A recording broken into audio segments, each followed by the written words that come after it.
Lazarus is in the house. We need to start with part two. We were all admiring your picture. We were like, we aspire to take a picture of that. This is like the best photo ever.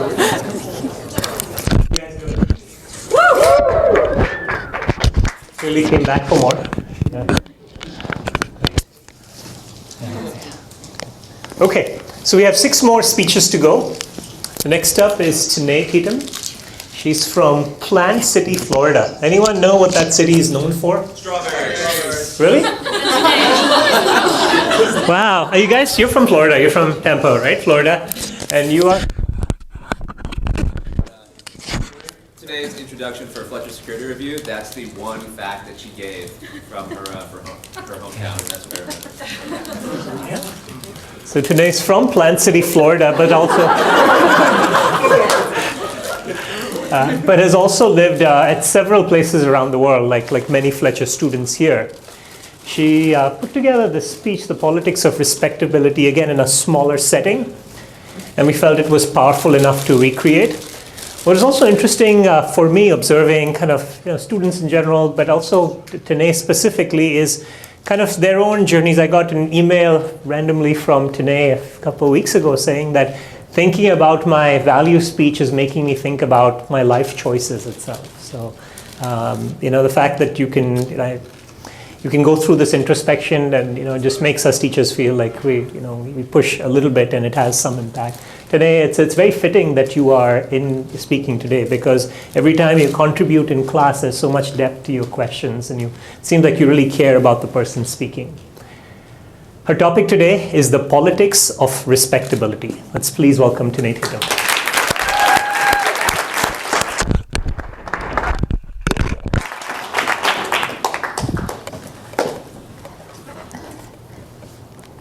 Thank you all.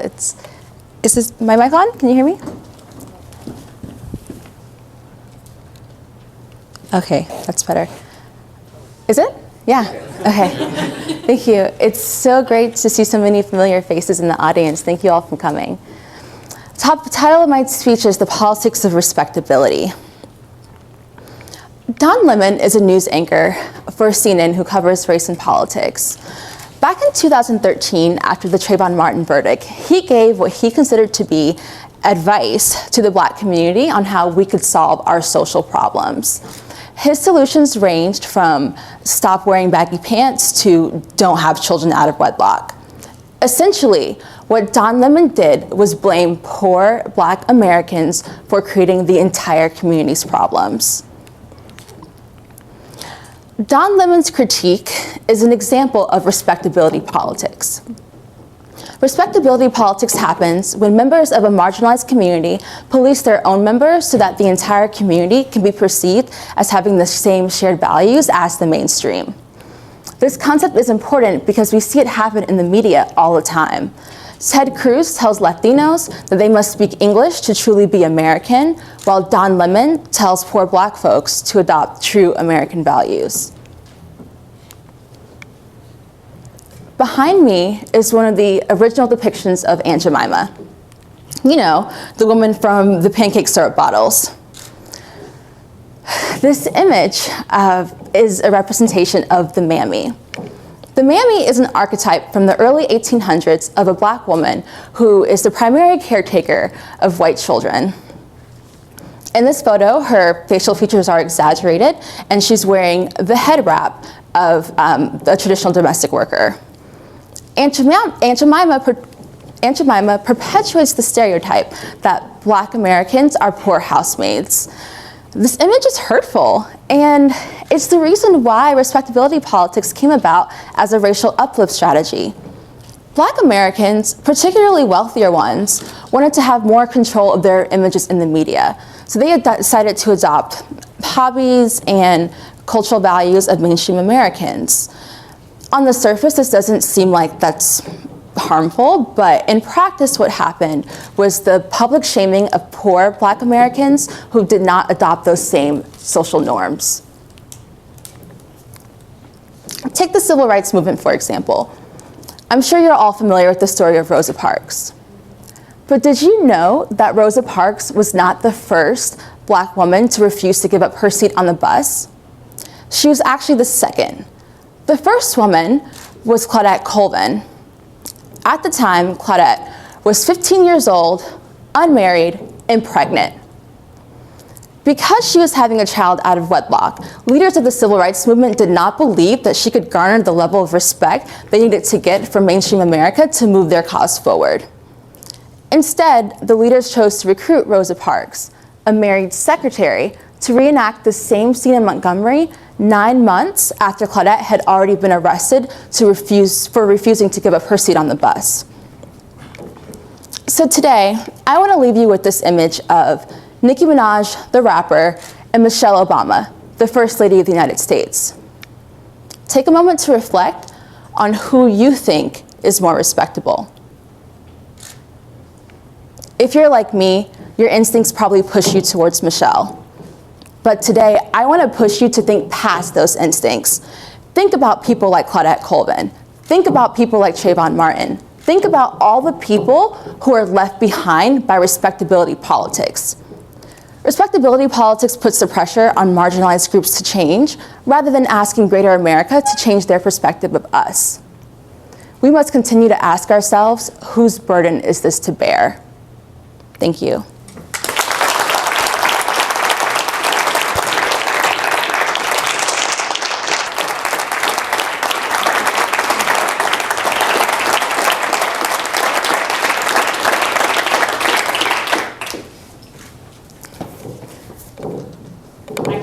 Hi, Emily. Thanks for your speech. Like every topic that you talk to me about that you're passionate about, I feel like I learned something new from what you're passionate about because you always bring in new ideas that I hadn't heard before, so thank you.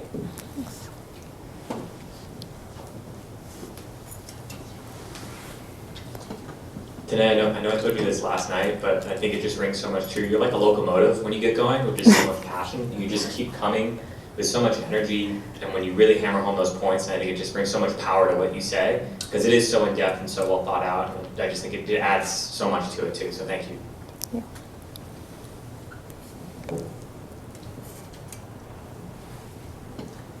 I will confess that the first time Tanae delivered this speech, she stopped at just a few seconds, and it was very difficult for her to finish the speech, and she felt this is the point of no return. Took a few seconds and then delivered it so well. And the same speech today in front of the entire audience, you really hit it out of the ballpark. As Ian has said, I hope you continue to use the power of the spoken word to create change. Thank you. Thank you.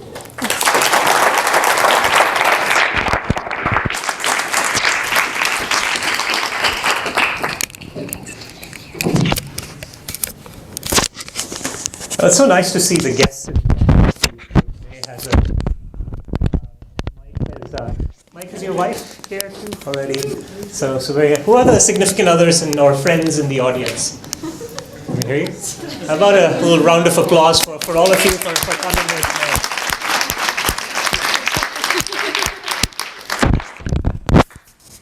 Thank you, Claire. Next up, Mike Meldonian from the half semester course in the fall. Mike, he is an outstanding darts player, if I'm correct. And yeah, how do I know that? He's also a fan of the New England Patriots. Yeah, and so interestingly, Mike was in a typical career, and then went through some soul searching, and then packed bags with his wife, and then moved to Mozambique to work in the Peace Corps. In Mozambique, he became a community health worker and was in a field that I've also spent a couple of years in, which is in HIV/AIDS. As you know, in Africa, HIV/AIDS was the number one killer, and in some countries, the prevalence rates are as high as 20% plus. So it's an area with a lot of work to do and high impact work. Mike, also like a lot of people, was shy in the class and grew from strength to strength. This speech was really brilliant. The importance of listening. Mike Meldonian.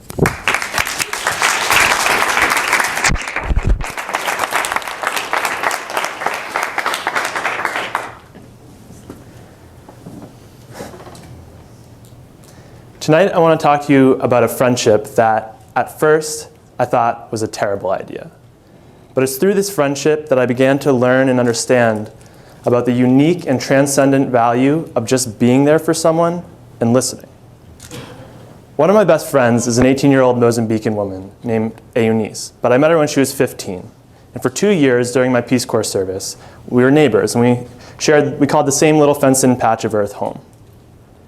And I have to really admit, when I first met Eunice, I was terrified. She was all the things that is wrong with teenagers around the world. She was loud and overconfident and incredibly sassy, but yet prone to emotional outbursts and insecure.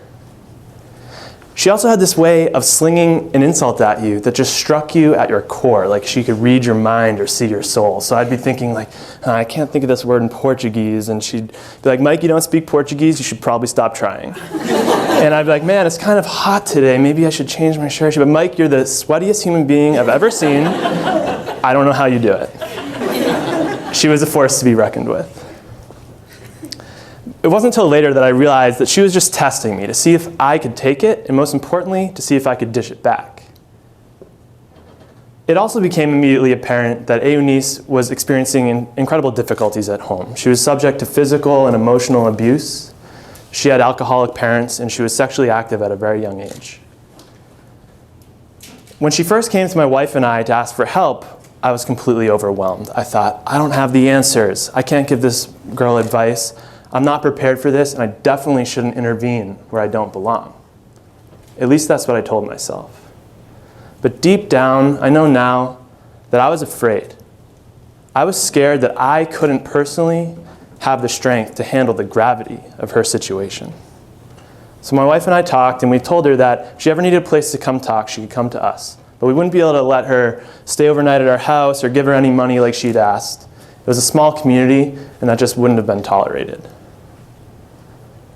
What I know now that I didn't know then is that giving Eunice a safe space to come talk was perhaps what she needed, but definitely what I needed most.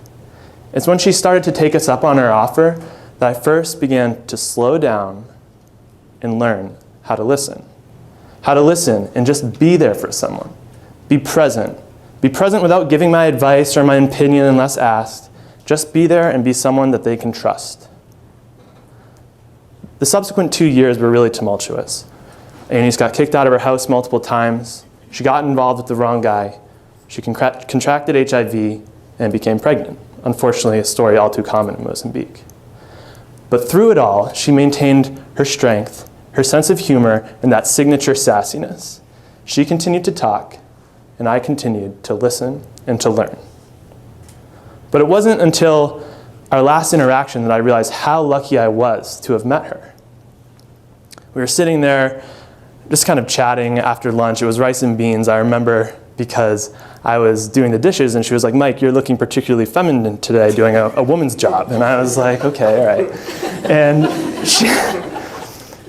But she began to open up, and she talked about how she was excited to go back to school so that she could get a better job, so that she could provide for her child. And I was so proud of her.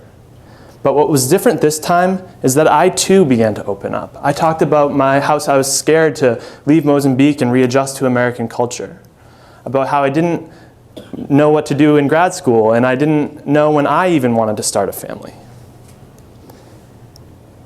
It's hard to describe what I felt, but we just felt so at ease sharing our insecurities, our hopes, and our fears.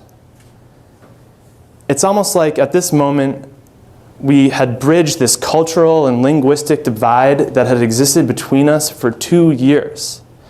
It was incredible. We were finally on the same plane as peers. But what was most incredible of all, what struck me the most, was that to accomplish this amazing feat, Eunice didn't say anything at all. All she did was listen.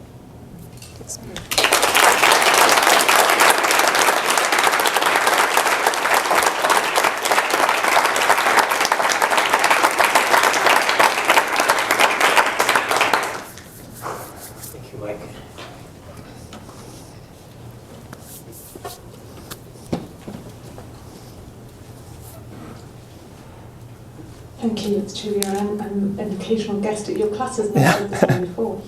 And it's a beautiful speech, but what struck me was just how relaxed and natural it seemed. compared to this time that I'd hoped for. So Thank you. Thank you very much. Thank you.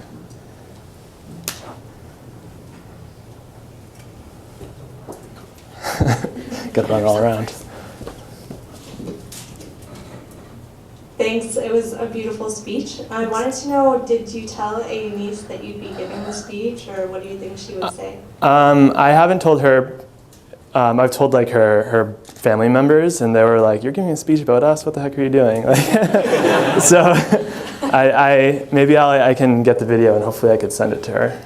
So, thanks. And one more. Yeah. Mike, first of all, I love the alliteration in your speech. So you said her signature sassiness, and that you guys were on the same plane as peers. Love it.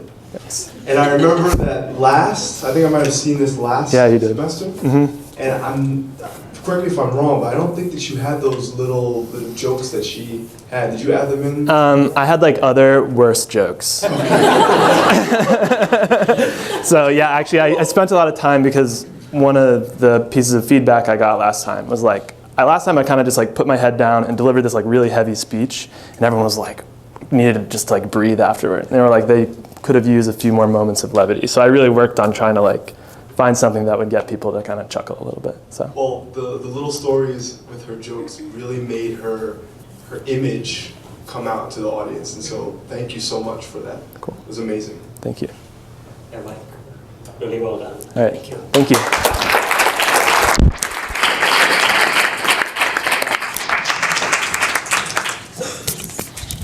It's interesting, Julia, you mentioned this progress from his last time delivering the same speech to this speech. But I think there's only a few of your classmates here, right? Shivani and who else is, and then back, yeah. And Adam.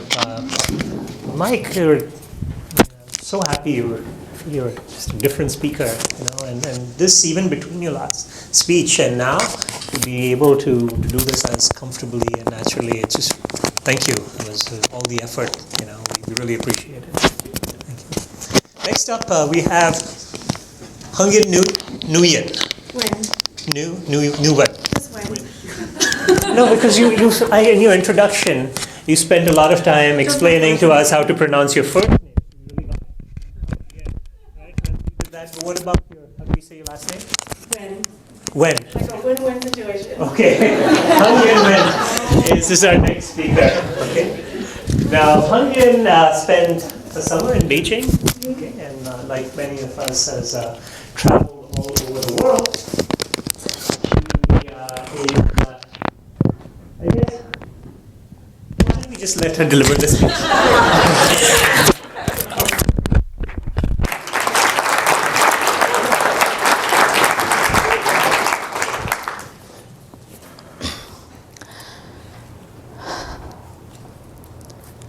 Does anybody have a tampon? Yep. Thank you. This little contraption causes a lot of controversy and anxiety.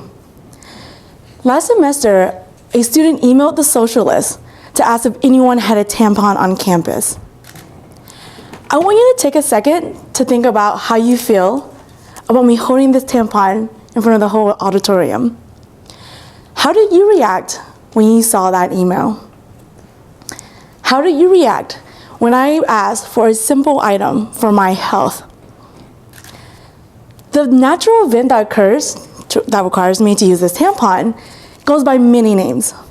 I know it as my period. The way we talk about a period affects how other people see it. When we start the conversation in a hushed tone, when boys aren't allowed, this creates a negative feeling around something that is natural, around something that is healthy. When we treat our period like it is something disgusting, it affects how other people see it too. You know, we don't make fun of men when they get an erection. You know, we don't say, "Oh, that's gross. Don't touch him." In fact, I'm pretty sure that if you refused to touch a man when he had an erection, he'd be really upset. And like an erection, My period is something I can't control, but I can control the conversation I have about it. Since I was 13 years old, I've had a period about every 28 days. In fact, this phenomenon occurs to half of the world population. And yet 80% of women in the US say that they've never spoken to their fathers about their periods. Men see this mystique around periods because women don't talk about it openly. At a young age, we're enthusiastically taught to feel shame about something that is natural, something that is healthy. I'm the youngest of 4 girls. You would think that I would have all the information I would need to know what was going to happen to my body when I went through puberty. But the only information I had was this 5th grade cartoon video I saw in my sex ed class, and it was completely useless. The first time I saw a pad was when I was 5. My mom and my sister were in the corner in the house whispering about something, and as any curious child, I wanted to know what was going on. So I went over there and I said, "Hey, what's going on?"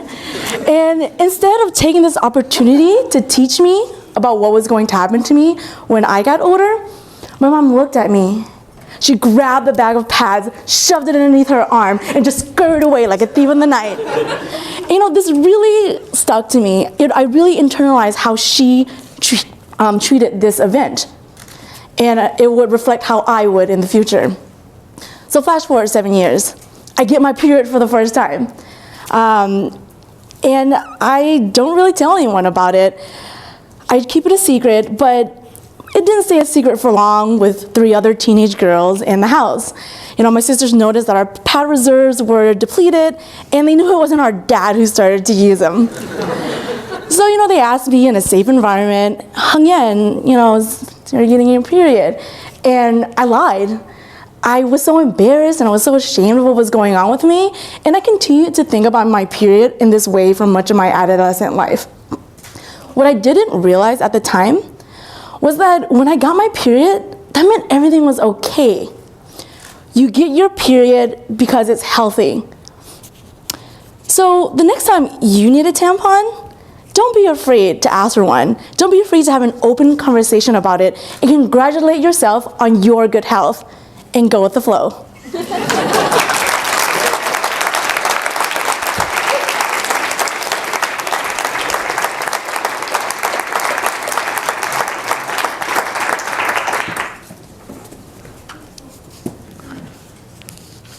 Amazing. You are seriously one of the most natural storytellers. That's exactly how you talk to friends, but yet you're doing that on stage about a topic that is making people laugh or feel squeamish, and you could still be able to keep a straight face while people are having difficulty maybe with a topic that is not often talked about. So, major bravo. Thanks.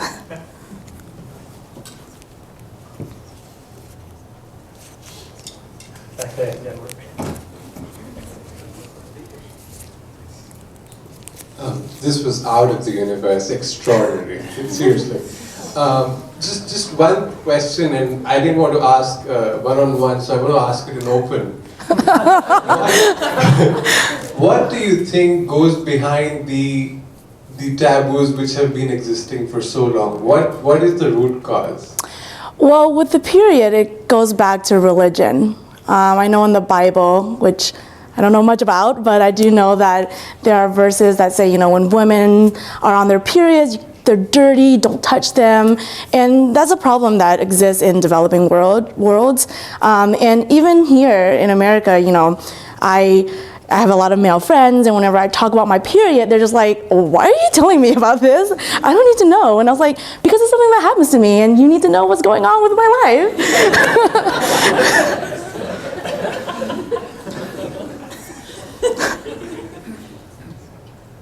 Hung Yen, all the praise is well deserved. Thank you for this topic. Thank you.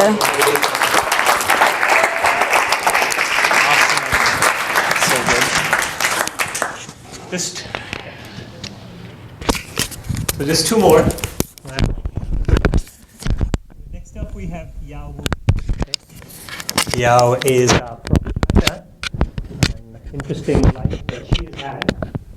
be her name. Yeah, going far away. Born in Southwest China, and then she had to go far away for boarding school, and then even further for college, and then she did an exchange program in Mexico City, and then found her way here in the U.S. She's an avid celloist. Am I right? You play the cello? Or?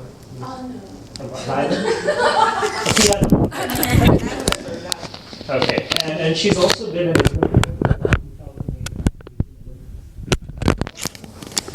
Now Yao's topic was embracing new motherhood. It came at a time, it's a long class, people were kind of tired, and then so let's watch it again. Yeah, thanks.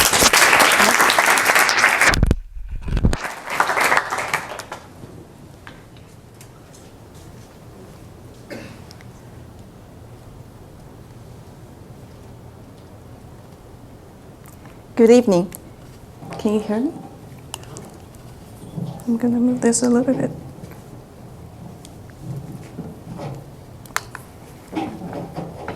Now, you want to turn it around? Yes? Can you hear me now? Yeah, 1 second. Oh, I think maybe. So, yeah, you can just put it this way. Oh.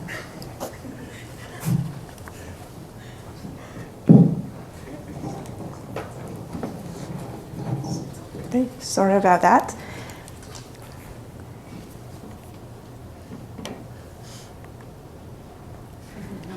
Tonight I'm going to share something very personal. This is Andy saying hello to the world. Well, this stage of life might be too early for many of you, but you never know. Immediately after little Andy was born, despite the endless joy he brought to our family, I was flooded with strange emotional challenges I never expected. I used to be a thick-skinned person who had not shed a tear for years. But on the first night in hospital, I had a dream of a child who lost its parents. I woke up crying. My tears fell down like a stream.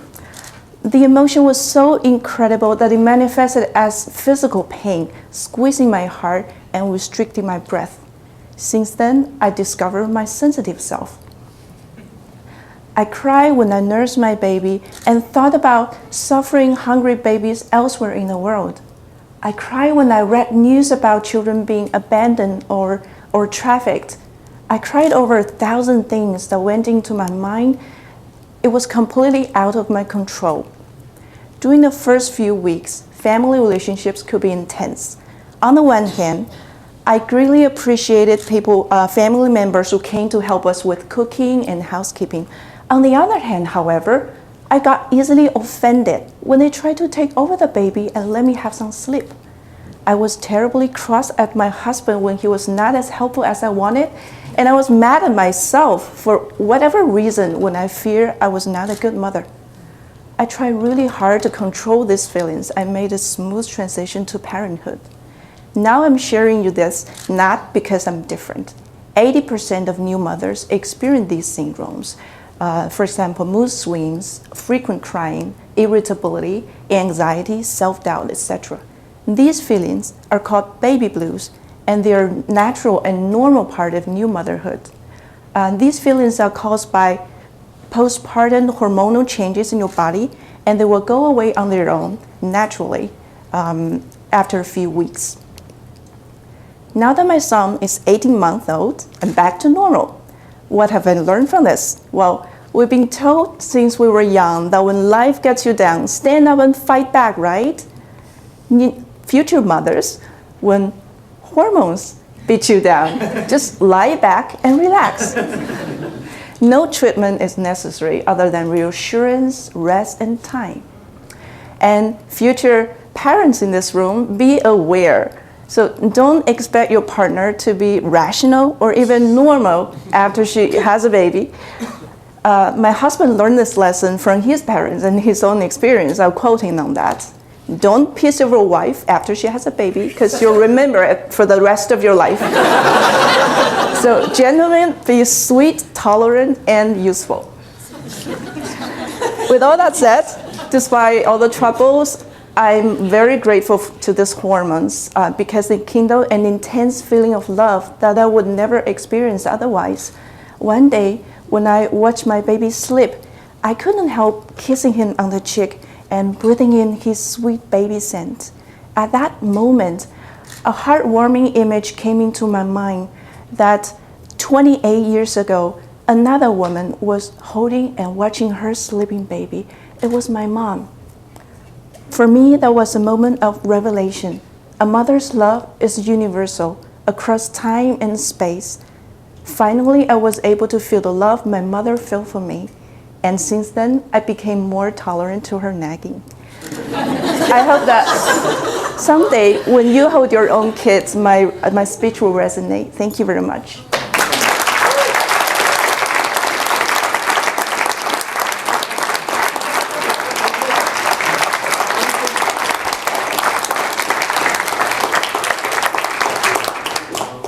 Thank you, yeah.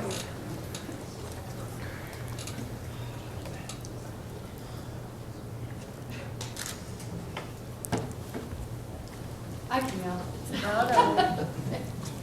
I also can't get up because my seat's down. Thank you so much. And then, like, I'll get personal. We're thinking about having kids, and it's terrifying. And you've just totally inspired me. So thank you so much.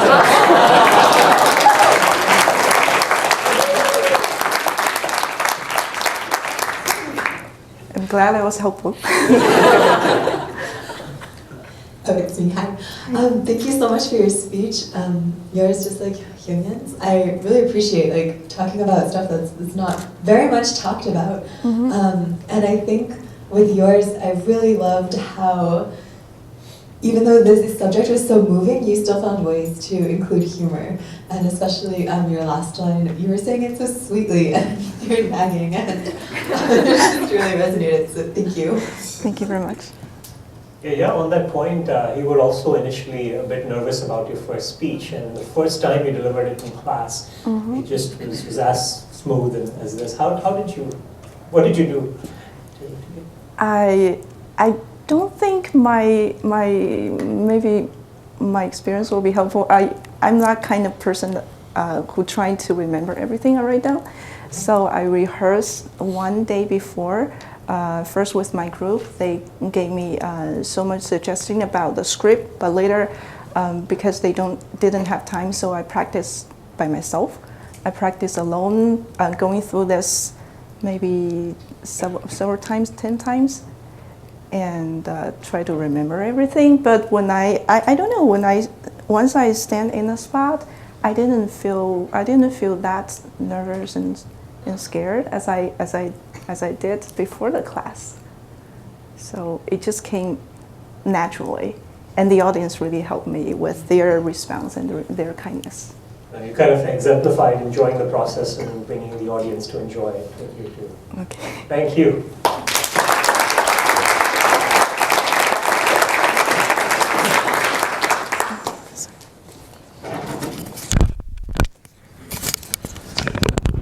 Very last speech of Faces of Community, Spring 2016.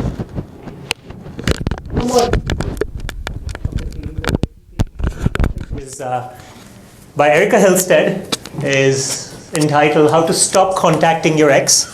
That was the second part to it, which and regaining your sanity, right? Yes. There's another cross-registrant student. She's from the Harvard Graduate School of Education. You guys, two of you, and you made all stars. So, yeah, Erica.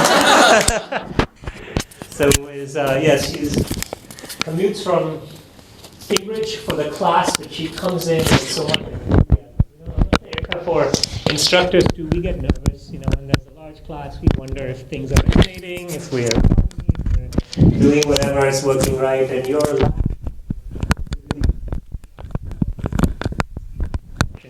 is really infectious. So I thank you for that. Erica is as I said, in a one-year program at the Harvard Graduate School of Education. She has also spent time around the world, including in Cairo.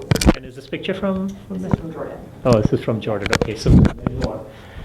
We were entertained the first time. I know that we will be entertained now for the very last speech. Let's please welcome Erica Hilstead.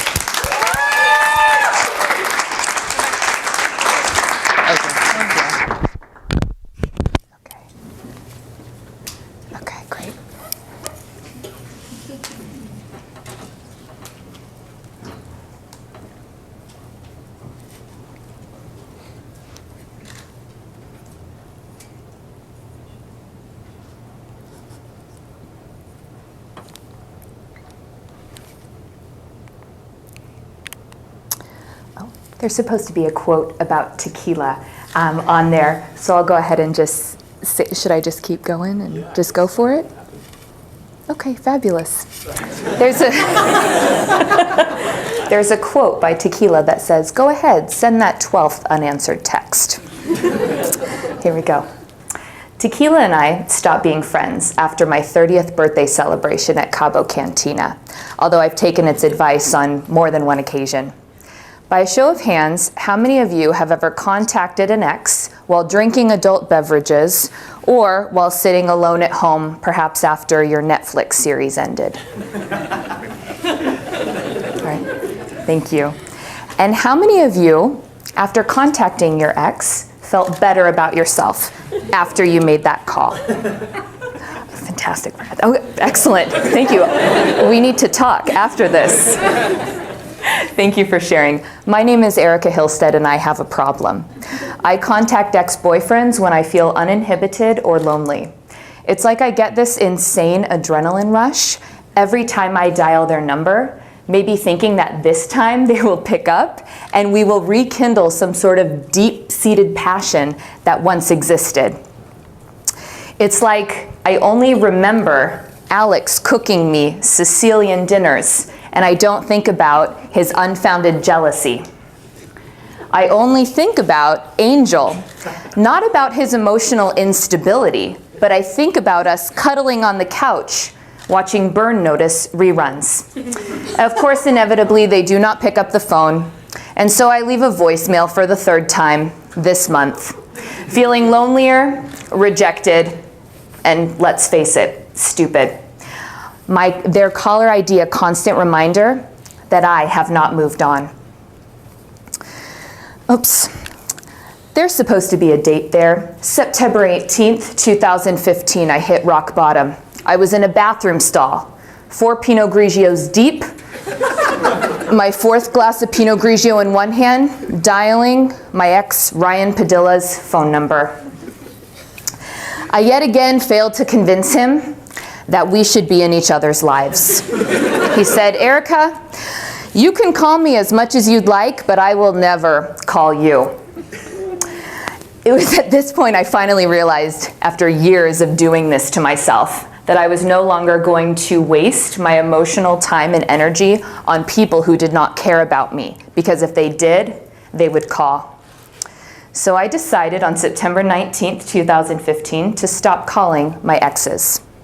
It's been 192 days, and I have not called Alex, Angel, or Ryan. I finally now feel more like myself. So I want to offer a solution to those who maybe feel like you want to reach out and contact your ex, or you're not feeling like your fabulous self. Popular psychology suggests that it takes 21 days to break a habit. So what I'd like to do now is I'd like to offer some doable, practical solutions for you that I received from good people like you in the audience, and also my therapist helped me out a lot.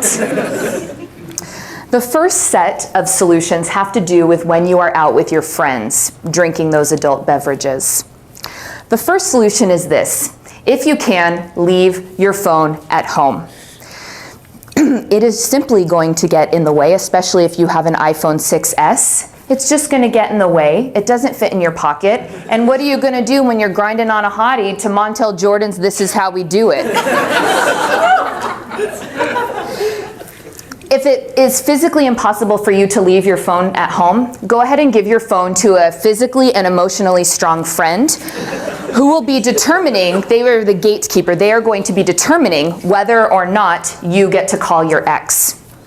And if for some reason you are able to convince your friend that, "No, I'm just calling them to just let them know how fabulous I am," I want you to call this number instead, 209-407-8051.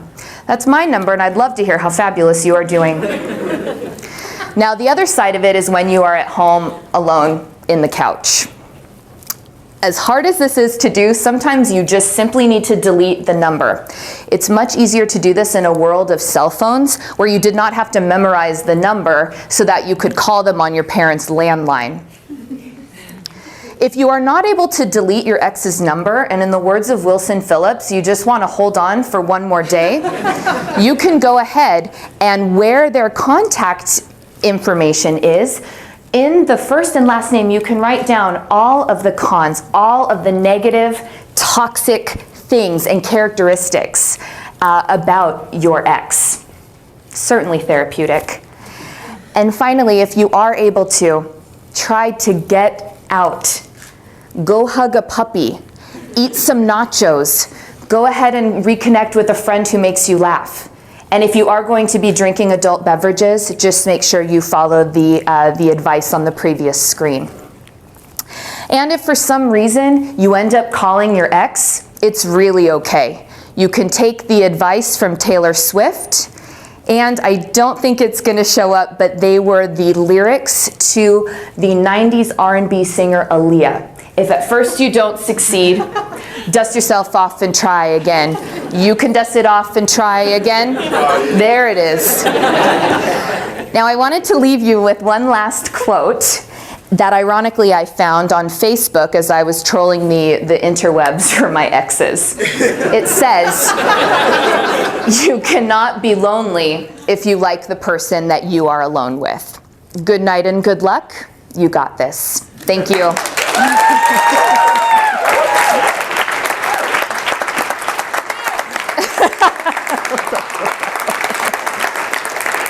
Thank you. Any reactions? John? Erica, Hey, John. you killed it the first time, and you killed it again. Thank you.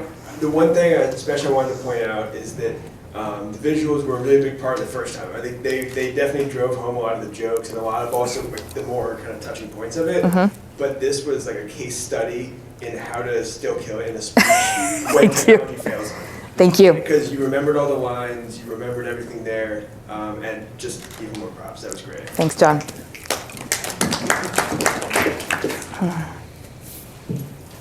That was great. Thank you. I literally found myself sitting on the edge of my seat halfway through, just like this. Wow. So, congratulations. Thank you. Thank you so much. Erica, I have to ask you, like, just outside of the speech, how do you create this positivity? Like the positivity just in my life. Antidepressants really do help. That's a great question. I'm an extrovert, Professor Mancod, if you couldn't tell. And I just really derive energy from people, and I try to surround myself with just really positive people, and that really helps out a lot.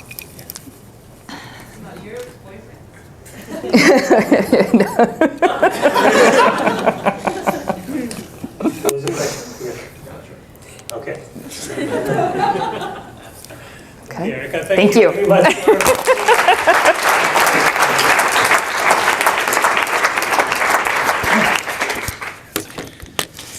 So, just want to say, thank you. So I'll just say one quick shout out. We had some last minute issues with recording this. These speeches were so amazing, and original person had to cancel, and I just thank you for Tufts Technology Services for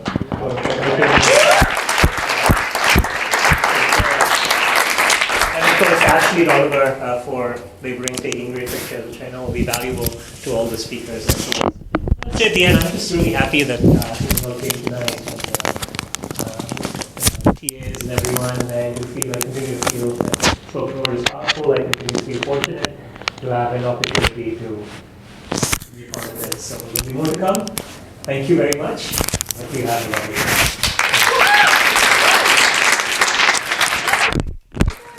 We just wanted to give a shout out to Professor Mancod. Without him, we wouldn't all be here. We wouldn't be the great speakers we are today. It's clear how much you care about your students, and I'm happy to call you a friend and a mentor, and thank you for everything you do for us. Thank you. Yeah, I just want to say that I feel like what you've done is create a really special community, and we don't have that many opportunities in grad school to connect on a sort of more human level, and I think that you do that, and we become better public speakers along the way, which is fantastic. Thank you. Thank you. Thank you.